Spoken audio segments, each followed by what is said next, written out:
Welcome back. MisFitNation. MisFitNation. We are a show founded by veterans and hosted by veterans and a military spouse. Our mission is to get people to tell their story to the world. If you're an author, share your tips with the Misfit Nation. If you're a musician or actor, our audience needs to know how they too can get into the business. Coaches, we love our coaches. Come on, share some of your tips with the audience to help them become better versions of themselves. If you're a corporate leader or an entrepreneur, come on and share how you did it and how hard you have fought for success. If you're a veteran, first responder, or Gold Star family, we would love to have you come on and just share your story with the Misfit Nation. We always have time for you. Reach out, we will get you on. If you are feeling down, alone, or starting to see the darkness, stop. Think about those who are around you. You are not alone. You will be missed. If you feel like your problems will be a burden to those in your inner circle, or are embarrassed to share that with them, please dial 988. If you are a veteran, take option 1. We need you to keep pushing forward. Don't make a permanent solution to a temporary problem. If you're a new listener,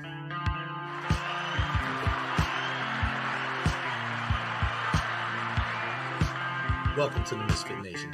Be sure to subscribe to the show on your favorite podcast apps and also on our YouTube channel at @the_MisFitNation. That's @the_MisFitNation. Subscribe and click the bell.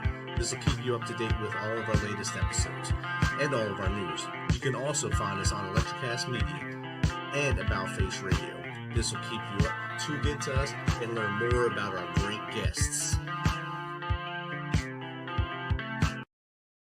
Speaking of which, our next guest is a serial social media, music, and hospitality entrepreneur, author, and podcaster.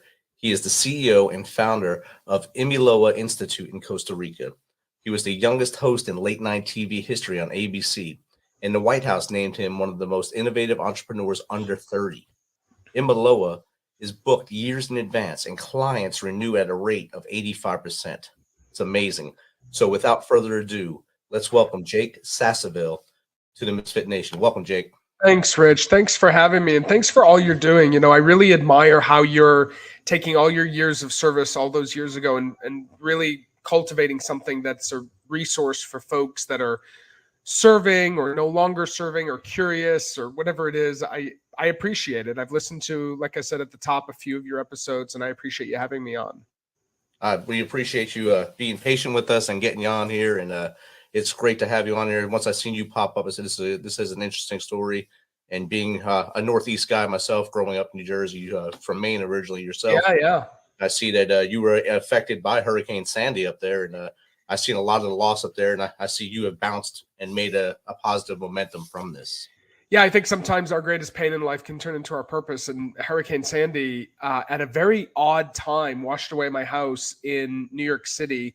For those that don't remember October 29, 2012, this massive hurricane kind of barreled into New York, which was New York, New Jersey, and the whole eastern seaboard.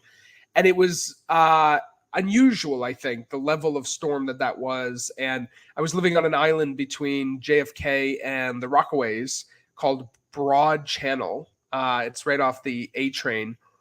And the house got swept away. I wasn't in it. I wasn't in New York at the time. I was actually at a speaking thing, the David Letterman speaking thing at his alma mater in Ball State University in Indiana.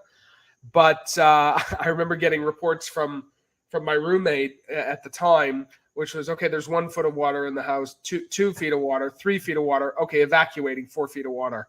Oh, it's an interesting time. And it was an interesting time, Rich, because it wasn't just the Hurricane Sandy. It was all my TV contracts got canceled. I was 27 years old. All my TV contracts got canceled.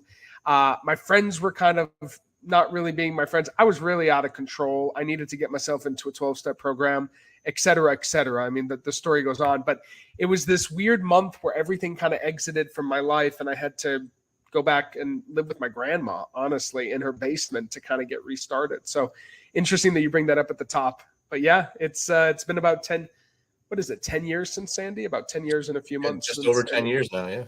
You were in Jersey when that happened, eh? When it happened, I was in Afghanistan, in the mountains of Afghanistan. I see. Oh, so hurricane pales in comparison. I understand. My dad and mom, they live in New Jersey, and they took a pretty good hit. Somehow there's like a bubble around their block, so they didn't flood, and they Yeah. didn't lose power the whole time. And I thought that was weird that he didn't lose power, but he also worked for the power company for most of his life, so maybe there was some kind of magic thing they do for him. I don't know, but his block did not lose power, so they got blessed in that one. Interesting how so many people are affected. And you don't forget that even if you were in Afghanistan, I'm sure that you would hear updates from your parents, and it was a thing. Oh, it definitely was a thing. I was deployed. I was also gone when 9/11 happened, so I was kind of Wow. used to missing major events in life. So Where were you serving during 9/11? I was on the border of Iraq when that happened. Wow. Interesting place to be. It's a good place to hang out and to go from having ice cream every day to no more ice cream because now you're at war. So Yeah. flip a switch. Yeah, for sure. So you showed resilience by battling through the devastation of Sandy and having to go move in with grandma and reset. Basically, you said reset, and I thought I liked that hitting that pause button and resetting. And what gave you the idea to start Imiloa? You know, first of all, it's funny how you have to manage your expectations when you're going through hell. And for me, living in that basement, the phone not ringing, starting and failing at 5 businesses was a version of hell for me. Again, all of it seems very much put into perspective if I started hearing your story of Afghanistan and being on the border of Iraq. But, it is what it is. We all have our stories. And obviously that motivated you to create this. For me, I think I was supposed to be there, like I said, a month, and I was there for 2 years. And I think what I got in that time period of just like things not working out for me, like things had always kind of worked out for me, but it was all through my own hustle and through my own self-will and thinking that I was the one in charge. And what I got when I got into that basement and into a 12-step program is I started to recognize that there were other forces at play, and call them spiritual, call them, whatever it is. But there were other things other than just my own self-will and exerting it over what I wanted for my life, that if I just chilled out and stopped and listened to life and stopped trying to control everything all the time, that I could actually see what I needed to actually be doing in life rather than what I thought I needed to be doing. And that's kind of what got me on the path to creating this retreat center. Honestly, I'm not a retreat center kind of guy. I'd never been to a retreat before I started this place, which is true. I'm not like a meditating in the bushes 12 hours a day, kumbaya, om. This is not my kind of flavor of life, although a lot of people think that it is because I'm CEO and creator.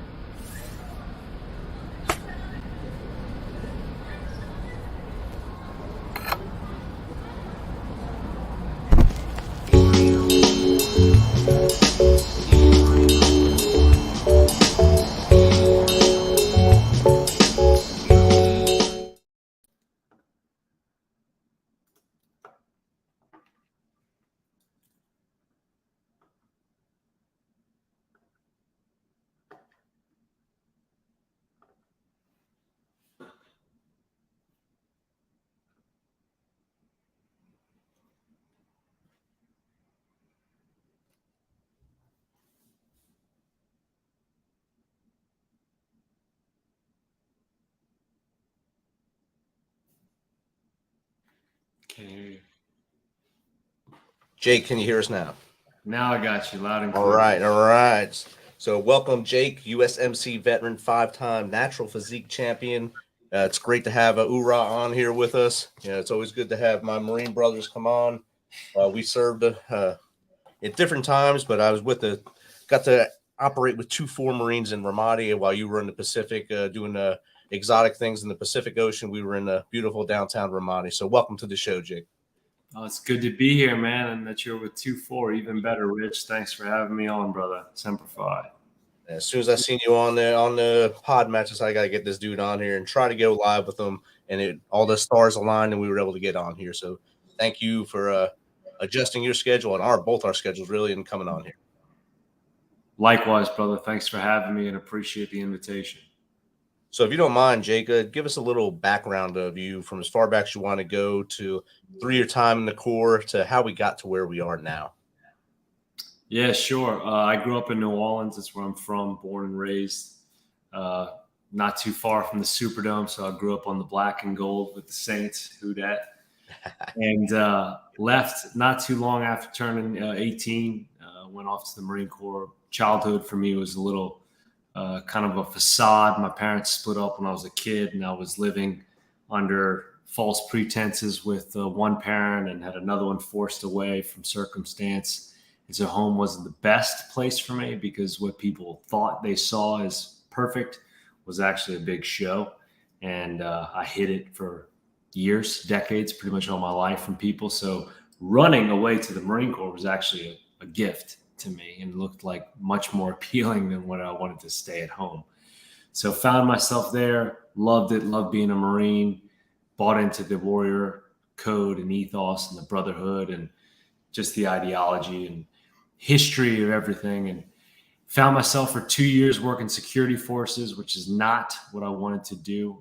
It was 2003 when I enlisted. I wanted to go straight to the desert. Didn't get my way. Was under the influence of a recruiter. He was doing his job, blah, blah, blah.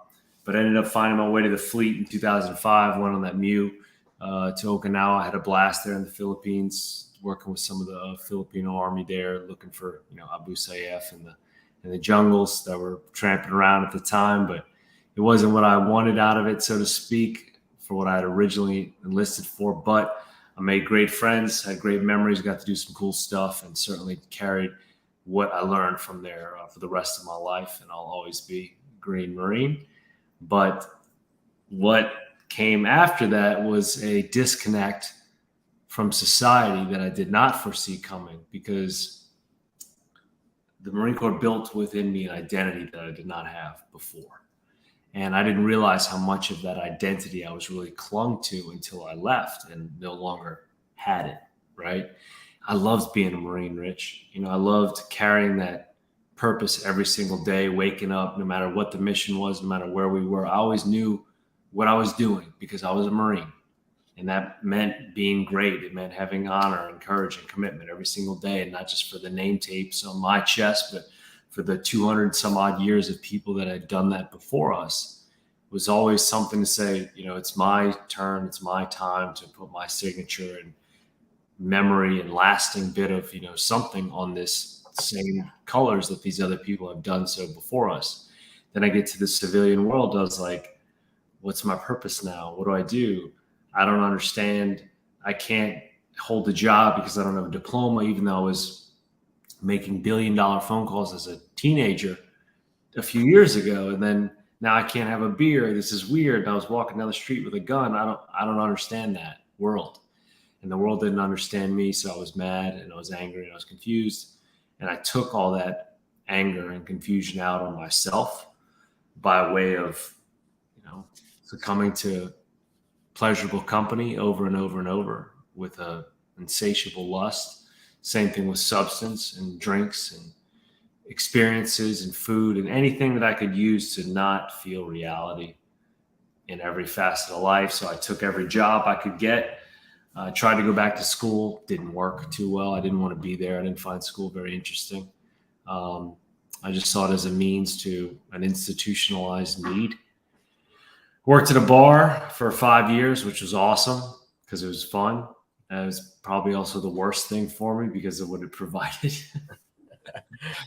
But I wouldn't change it for the world. I was with a great group of guys and people all around and had plenty of love and good times, but still it was masking a lot of pain for me.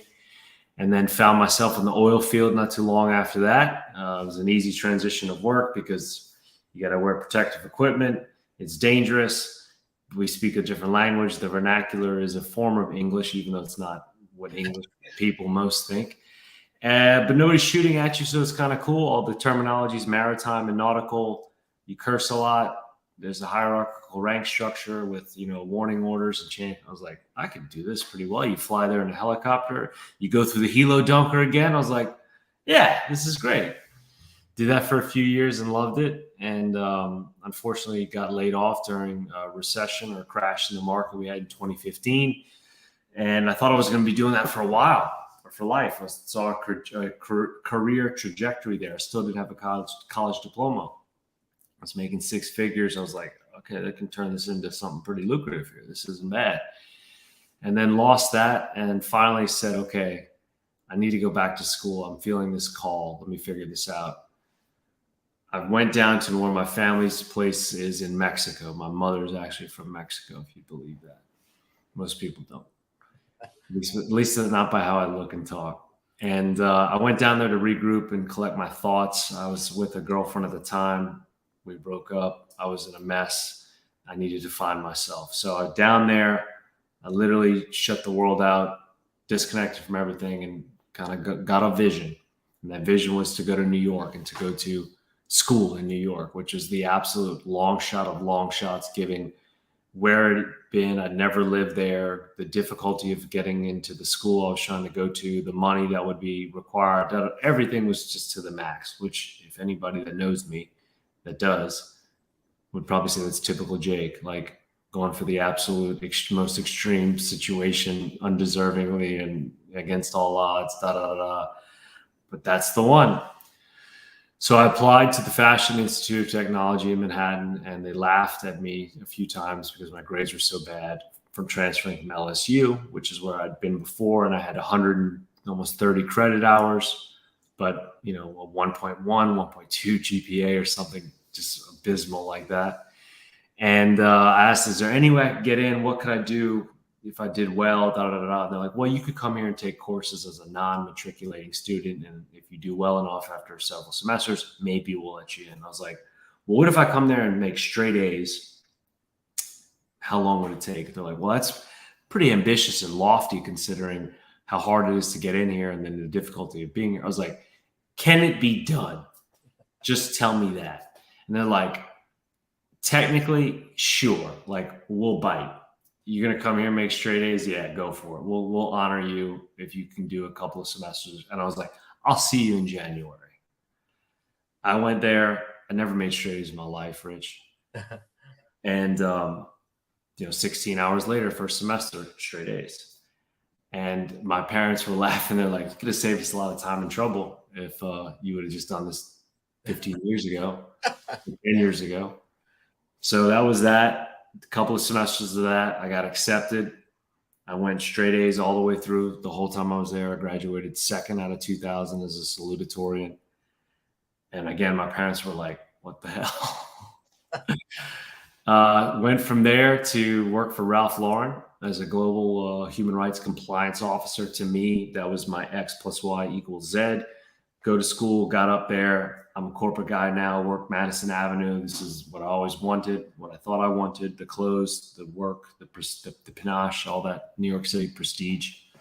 And then I get there and I hated it. Not the people, not the culture. Still love that. Still love the brand. Still wear the brand. But I was confined to a cubicle. There was no organics to the business. There was no allowance for me to play my assets or to be the operator that I am. It was too admin. It was too sedentary. It was too S shop, so to speak. And it took me having to be there to realize that. And I used to walk to Central Park and cry during lunch. Literally, I would take lunch. Most people would eat in the office. I would always walk to the furthest place possible to get something, eat it there, and then to walk back just to take all of the time away from not being in the office. And a lot of those times were spent literally walking into Central Park and crying and saying, this can't be it. This cannot be the end of the road. I have not come this far, gone through this much, drudged through this much muck and shit and stuff to like, no, this can't be it. And so I dealt with it. I kept trying to think and ponder and wonder, how's this going to work out? And then one day, it was a snowy day. I was looking down from our window in the ivory tower, and I saw all these people on the street, like working, commuters going to and fro, hustlers, delivery riders and whatnot. And I was like, I need to be on the street, man. I need to be doing something where I can be back kicking indoors and going house to house. Like not literally, but something that's putting me back as an operator, playing to the advantage of my skill set, not being here and neutralized by clacking keys and not being able to talk and be personable and engaging and interact with people, because that's what I do. And I didn't really realize that until, again, it was taken from me. And so my brother had been talking about real estate with me for a while. His wife is a licensing attorney, and between their influences and a couple of other people's telling me, like, dude, you should do it. Like, you're a people person, blah, blah, blah. And once I started to figure that out, that it was more about playing to that skill set and me and allowing me to be who I am naturally. And that once I saw that physical attributes mattered, meaning if you and I, Rich, were across the street and there was a deal to be made, if I could literally run there faster than you, sometimes that makes the difference between doing a deal or not, especially in New York City. And I was like, why am I not in that field? So between that and a few other competitive and comparative advantages that I quickly saw about drive, capacity, just output and energy, I was like immediately drawn to that. And then you couple that with the 90% attrition rate of first-year agents in real estate in New York, I was locked. Because most people see that as, no way, I don't want to do that. I'm scared. That's too intimidating. And I was just like, I was all in, because somewhere before in my life, I had heard a similar mantra of the few and the proud that some people were looking for. And this seemed to kind of like echo to that. So I said, all right, let me try that out. And for all that time I was doing that, it was great. It was a people person. I was learning the city, appreciating the culture, riding that adventure. But I'd always been healthy. I'd always been, I'd always taken care of my body. From being an athlete as a kid to running track in college. Yes, I ran track at FIT. We do have a track team, even though most people don't know that. Even at the track meets, when I would show up and then check in for the school, and they say, "You guys have a track team?" I thought it was an art school or fashion school, and I'd be there in the warm up. And yeah, man, it's crazy. We got warm ups and everything. And all the while, I was always taking care of my physicality, because I learned in the core to depend on that for my life, or that I needed it. If I needed it, like my life depended on it, I better be able to draw from it. So I never lost that, thank God. And all throughout those years, stemming from the early 2000s and onward, and now we're talking 2015, 16, that I was always kept in shape. And because of that, I had people reaching out to me, just touch and go here and there, asking about this, asking about that, and then asking about how I was doing these things, how I was dealing with drug abuse, alcohol abuse, child abuse, emotional trauma, like overcoming stress and the disconnects of coming back to the civilian life. And how are you able to do this, man? What are you doing? And it was building a coaching model. I didn't know it at the time, but it was building what I now teach. And it was dosing to me through family and friends and acquaintances throughout the world, than people that I'd met in places and maintained relationships with. But I still thought I needed to be corporate Joe. I still thought I needed to be luxury real estate agent and broker, fancy clothes, cool watch, the glam, because I needed that validation. I needed to show that I was someone, and I needed that someone to be shown in order to be recognized. I did not want to be a coach, because I didn't like the word association that came with it. I did not want to be a trainer, because I did not like the description or the appeal that most people gave to that. And it took me years, since roughly 2015, of going back and forth with this idea, or having taps on my forehead about it, and multiple career paths, trying to juggle them together. And then while I was working in real estate, I started competing in bodybuilding, because I was at a gym one day shooting a video shoot or workout shoot with a friend. And a guy was like, "Hey man, you should try fitness modeling." And that took me on another dive into that whole arena, and coupled that with my bodybuilding and the Natural Bodybuilding Federation. And there's nutrition involved in that. And so all these things started to kind of come up, that I was like, I'm doing all this stuff that's very much health focused.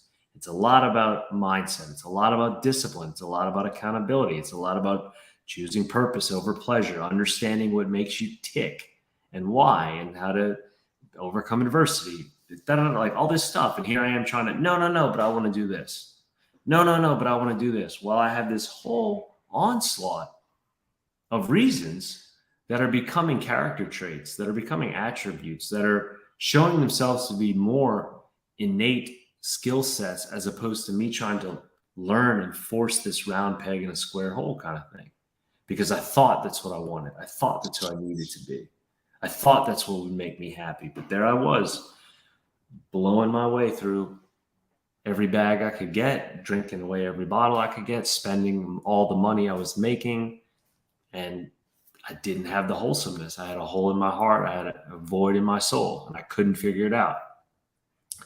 Finally, I started to delve into this other side in 2020, and I tried to go into it, and I started the business. I did in like the summer of 2020, but I pulled the plug because I didn't like it. I wasn't ready. No, I don't want to do it. I don't want to do it.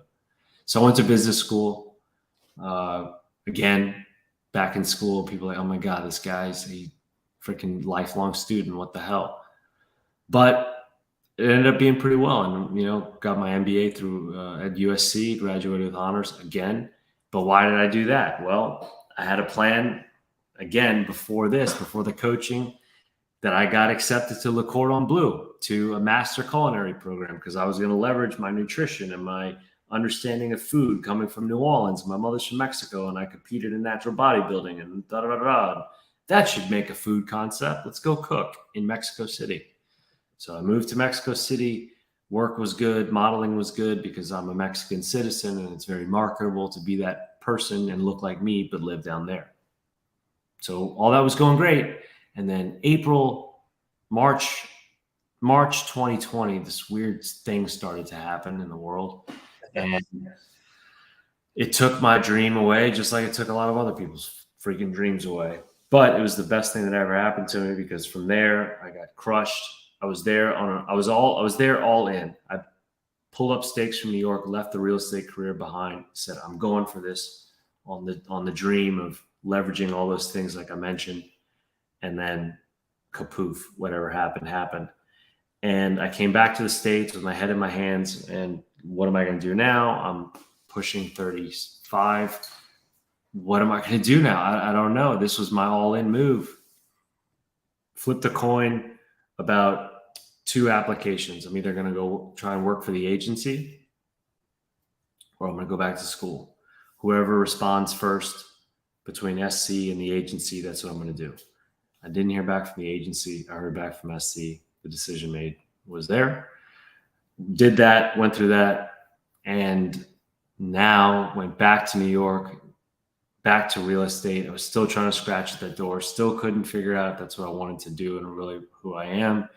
And again, the same thing started to really scratch back at me from all those other places and people. And because of my career in natural bodybuilding, I was very successful at it for the amount of time I was there.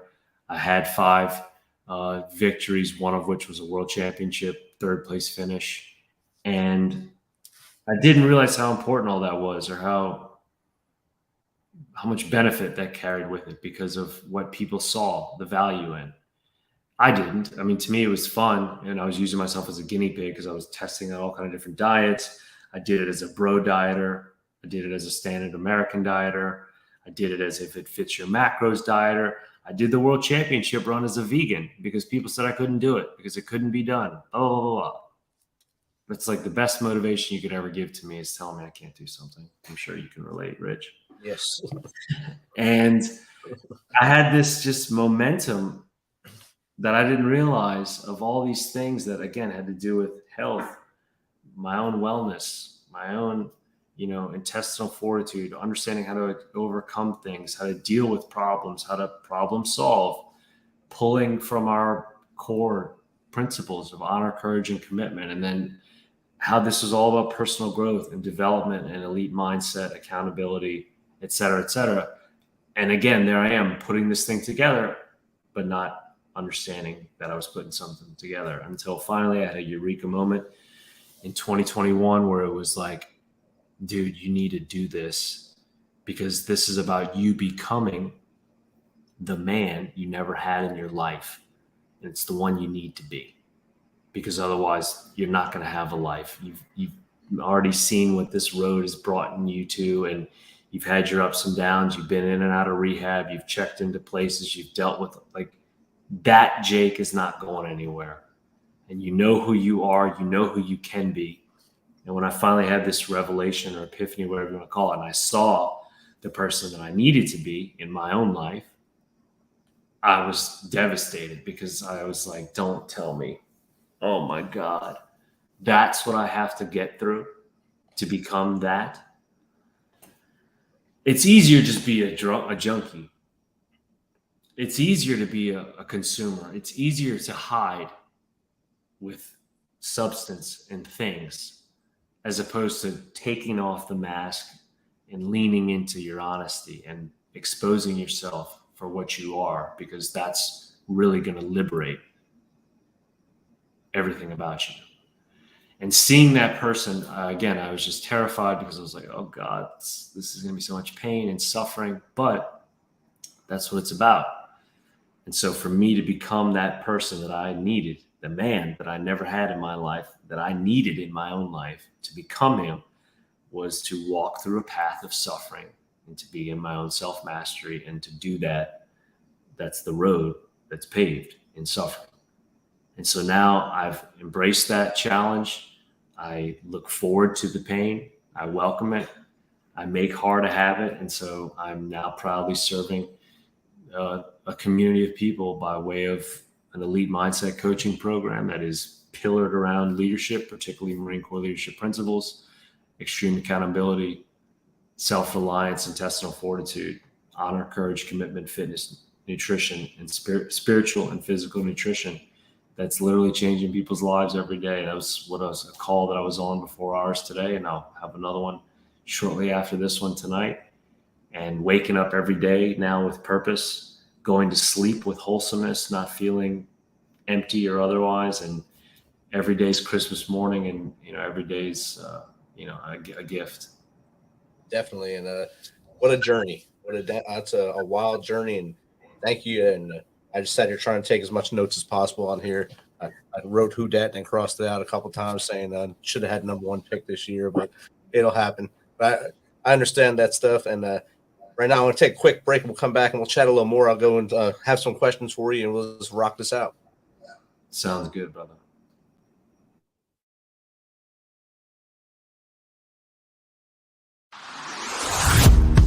Hey, I'm Amanda from Trifecta Fitness. We're proud to be Clarksville's new Get Fit headquarters. Trifecta Fitness is a state-of-the-art spin and strength training studio. Our spin studio is truly one of a kind in this area, complete with 20 state-of-the-art live fitness bikes and an incredible sound system. Our strength training is done in small groups of 6 or fewer, and all of our strength and spin classes are scalable for every level of experience. Come see us in the heart of Clarksville, just behind MAPCO at the corner of Old Trenton Road and Wilma Rudolph Boulevard. Call us for more info at 931-542-6265 or download our Trifecta Fitness app for a full list of upcoming classes.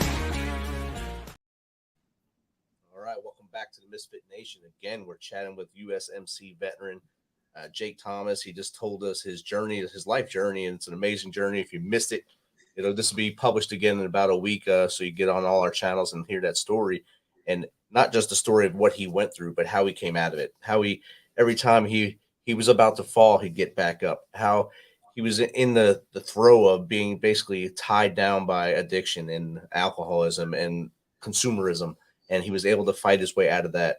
And being the Ura Marine he is, he was able to use those things he learned as a young Marine and came back and fought through education at a later time, then shocked his parents, shocked the world, getting straight A's, being this salutatorian. Running track at FIT. I grew up there, had no idea that FIT had a track program. Thanks for sharing that with us. But I did read your bio earlier about running a sub 3:30 marathon with no nutrition. What went through your mind to do that? Oh, great question. So in the summer of 2020, I started my delve into the carnivore diet. Why? First, Well, because I just finished my, I guess, career at the time of bodybuilding and physique. And I did that last championship or world championship run as a vegan.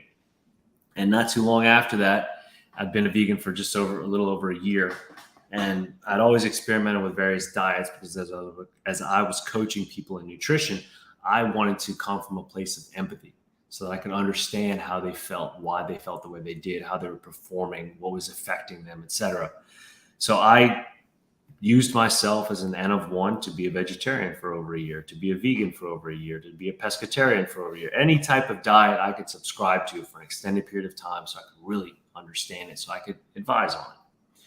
So this friend of mine, a close friend of mine, hits me up with this thing not too long after that last vegan run. And he's like, hey man, you should try this out. And I'm like, dude, respectfully, I was very egoic.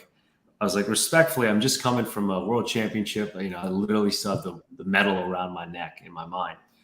And he's like, you should try out this carnivore diet. And I'm like, what could be more opposite than being a vegan than this, you know? And here I am thinking I know a lot about nutritional science and dietetics, which I did do, I guess. And some of those things I thought were dogmatic or absolute. And he tells me this. I'm like, oh, so it's like keto. And he's like, no, bro, just meat. I'm like, okay, so like keto, but with veggies? No, dude, like just meat. I'm like, okay, whatever. I'll look into it and I'll let you know. I'm always open to ideas. I'll try anything twice, sometimes 5 times. But curious is the word of me, Rich. Curious. Like curiosity is everything to me. And that's my favorite word in the world. It's the word I'll have forever. So if anything, I'm always going to be curious and I'll ask, and I will ask why before telling why. I will admire before I criticize. So sure enough, I was like, all right, dude, I'll bite. I'll try it for 30 days. Let's see what happens. Sure enough, did the 30 days, felt great, had some cool results, blah, blah, blah, blah, blah. And that just opened this rabbit hole of like continued exploration. So fast forward a few years, I'm still on this carnivore diet, predominantly animal-based diet, meaning 90% of the food I was eating was derived from an animal. I would mix in other things marginally, fruits, occasionally a vegetable, but rarely, and fractional carbohydrates, but also rarely. So I had finished a half marathon in New Orleans in 2021, the Halloween half, which is super cool because down there, Halloween's a big day for us. Any day to put on costumes and party and have a good time. It's kind of our thing, right? The Saints also play a lot on Halloween night, which is a blast because we all go in costumes to the game. Again, a city that doesn't need an excuse to dress up has the best excuse to dress up. It's freaking great. I took my mother. We picked off Tom Brady with a pick 6 to win that game at the last play. It was awesome. Yeah. So finished the race and it was a half and I ran the half really well, like sub 2 hours or sub 90 minutes rather. And I finished and I was like, man, I feel really good. I should just run a full one right now. Let me see when the next full marathon is. I've never run a marathon. I've never run more than like 16 miles. And it was November 21st was the next one in Philadelphia. And I just finished Halloween day 31. So I had 21 days, or I guess, 20 days, not counting the race day, to train for this. Kind of short notice if you ask most people. Yes. But I was like, by the way that I felt after the half and by how I'd been training then and how I'd been eating on this diet now for almost 2 years, I was like, I can do this. Like I did the math in my head based on my feeling, based on my performances. Like I was like, this should work. Like I understand. So I trained for it as best I could over 20 days, which isn't a lot. Came to the race. And then I was just thinking like, all right, I'm going to take it a step further. Call from Philip. I'm going to call coming in for the show, Jake. Sorry. Press 1. To send a voicemail, press 2. I'm going to run this 3:30 or better because of how I ran the half. I'll just continue that. And if I need to change my splits, like I did the math and I was like, I can do this. I'm going to do it fasted for sure because that's just how I do all my races and workouts anyway. So I'm going to eat the night before. And then I was like, you know what? I didn't drink any water on the half marathon. I might as well not drink any water on this thing too. Wow. Let's see what happens. So I ate the night before, prepped the day of, had my water and electrolytes in the morning, and then and I actually made some stuff to have with me on the course just for emergency. Like I made my own bone marrow with some raw cream, electrolyte powder in there to make basically like a gel. It's like a carnivore, animal-based gel, as opposed to taking the ones like everybody else had, which are carbohydrate and sugar-based. And I ran the race and I didn't use them. And it was hard, after mile 18, like it got tough for sure. And water would have definitely helped. But my pace was good enough through the first 16 that even though I dropped, I still came in 326, no water, no food, no gels, no nothing. That's awesome. I've run my first marathon I ran. I didn't realize I didn't turn my headphones on for 16 miles. So I was all on adrenaline the whole time. So I got to mile 16 and said, my iPod must have died. But then I realized I never turned it on. So it's an amazing thing, the marathon, a great role. And on the line right now is Philip D. Blackman of the Philip D. Blackman Show. And he wants to talk to you here. So Philip, if you can hear me, jump in. Yeah, I got you. Hey, Rich, man, thanks for bringing me on. Jake, first and foremost, man, Semper Fi, Devil Dog, thank you for your service. Semper Fi, hoorah, Marine. No, negative, man. I'm just a lowly pissant soldier, but I love my Marines regardless. I don't come with crayons, but I still love you guys. And man, what a very impactful story. At first, and I appreciate you. It takes a lot of testicular fortitude to come out and share a story like that. And man, thank you for doing so. Jake, the question I had for you, man, because it seems like you've pretty much tried every diet under the sun, and every diet's a fad. I've spent 43 years working on my before picture, right? So now I'm on this transition where I'm working on myself. I've lost 60 pounds so far. I'm eating right. I'm eating healthy. I'm high proteins, very, no sugars, no fat, things like that. So out of all the different diets, all the different fads that someone has dared you to try that you tried on your own, man, which one do you, for someone who's not a peak performance athlete like yourself, but they're wanting to make sure their body's getting properly nourished without malnourishment, what is the best way that you would think to tell somebody to go about that? Easy question for me to answer. 100% is the carnivore diet. So if you think about it this way, and why I say that 100%, again, I'm speaking from all the other ones that I've not just done for a week. Like when people say, yeah, try that diet. How long did you do it for? A week, 30 days, a couple of months? I've done all of these for at least a year. My sample size was at least a year. So that's the first separator that anyone that ever tells you about a diet they've subscribed to, ask them for how long they did it. So if you think about all those other diets, think about all of us as infants. If you have kids, you'll know this even better.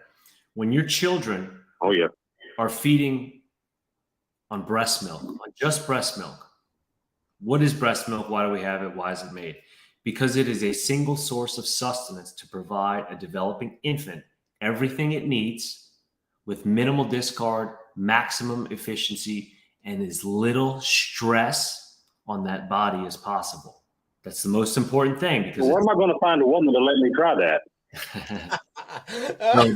No, I'm just playing. No, hey, I'm just playing. I know you're serious. You asked for the diet, not the $1 billion. Hey, I'm just playing. But hey, no, I didn't mean to cut you off. But what I would like to hear the rest of this answer. I'm going to jump off so someone else can call in, but I will be tuned back in to hear the rest of your answer. But Jake, again, thank you so much. Rich, God bless you, brother.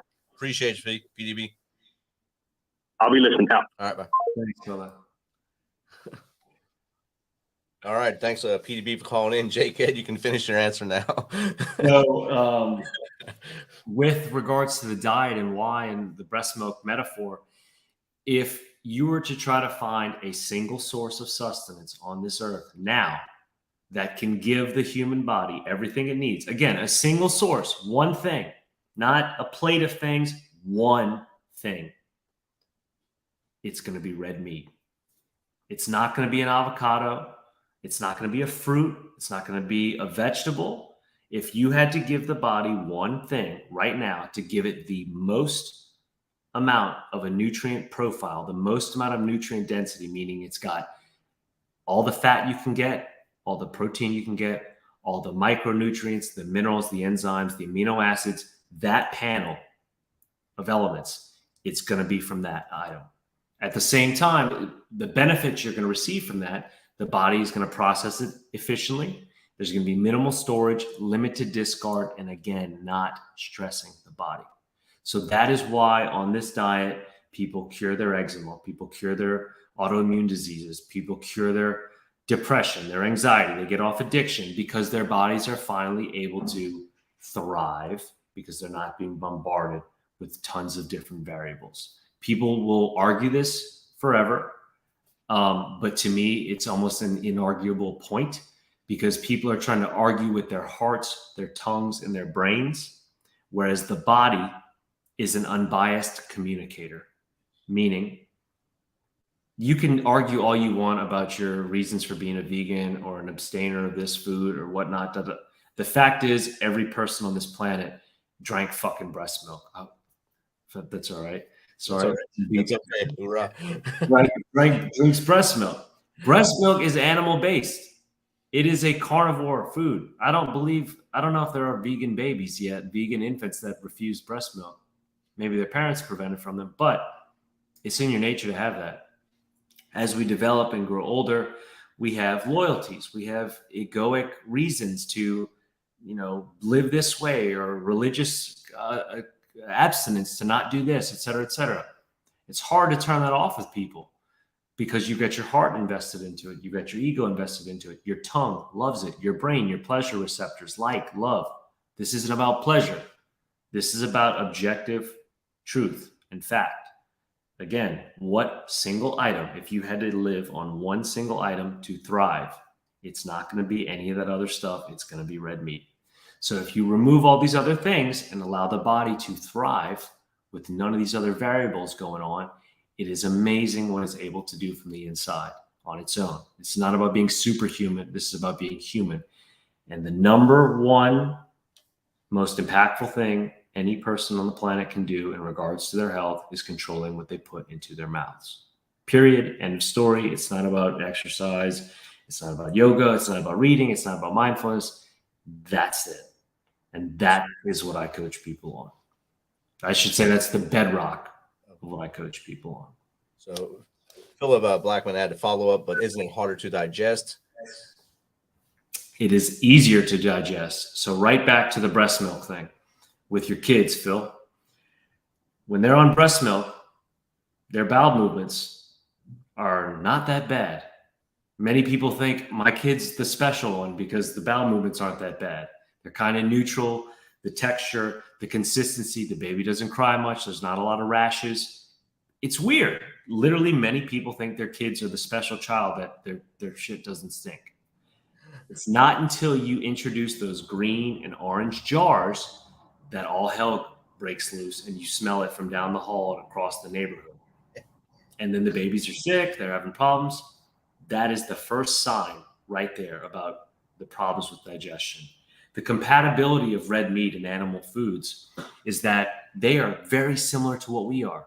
Their tissue, the makeup, the biology, the metaphysiology, the elements that create and make these things are very much like we are. Hence why we use pig hearts for transplants, why we use arteries of other animals to replace some of our own.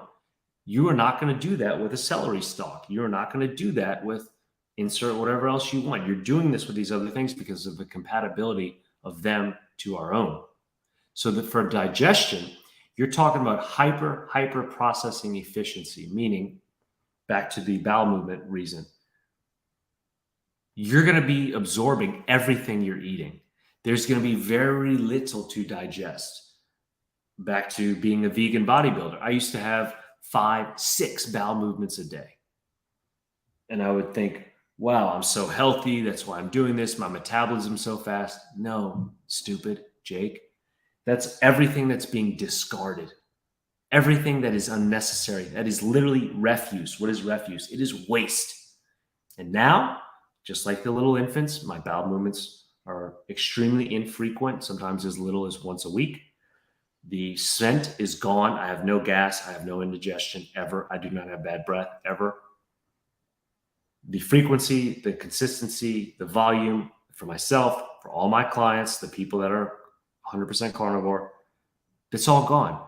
That is literally the body telling you we have no waste because we're using everything you're putting into us. So if you want to save on toilet paper, Paul, if you want to have the best digestion by not having any indigestion or otherwise discomfort, this is the way you do it. If you never want to belch again, if you never want to have bad breath again, all of those things come from here, come from the gut, come from inside of us. And those are all signals telling you that there is disruption, that there is an incompatibility going on. Oh, I've got inflammation going on here. It's a gut issue. Oh, I've got bad breath. It's a gut issue. Oh, I've got sleep apnea. I snore. It's a freaking gut issue. The people that I have gotten off of sleep apnea machines, the guys that I've got to stop snoring, whose wives now thank me to this day because they can finally sleep. The people that had halitosis that no longer have bad breath, the people that had irritable bowel syndrome that now don't have to use the restroom with fear or can't sit still without being afraid of something happening, urinary tract problems, prostate inflammation gone, cancers being gone, autistic children speaking publicly without fear, people that are prescribed Xanax since their adolescence, 30 years being on these medications, haven't been able to get off of them, no longer taking their prescription drugs. Addicts for decades, no longer having the grip, hold them down. Like, it's right there. Nothing else does this. You cannot do this on these other things because there's too many variables coming into the body, and the body is going all over the place trying to process those variables. Now, by putting this one thing and giving the body everything it needs from that one thing, the processing is super simple and efficient. And the body just goes, oh man, we got all hands on deck. You guys can come off QRF. We don't need to send the fire brigade there because normally the body's just getting bombarded with like, what the hell are you doing to me, Rich, Paul? Like, who are all these people? Like, as opposed to, wow, it's so peaceful in here. That's homeostasis. That's what the body does. And that's what I teach. Awesome. Philip also asked, where can someone find information like this?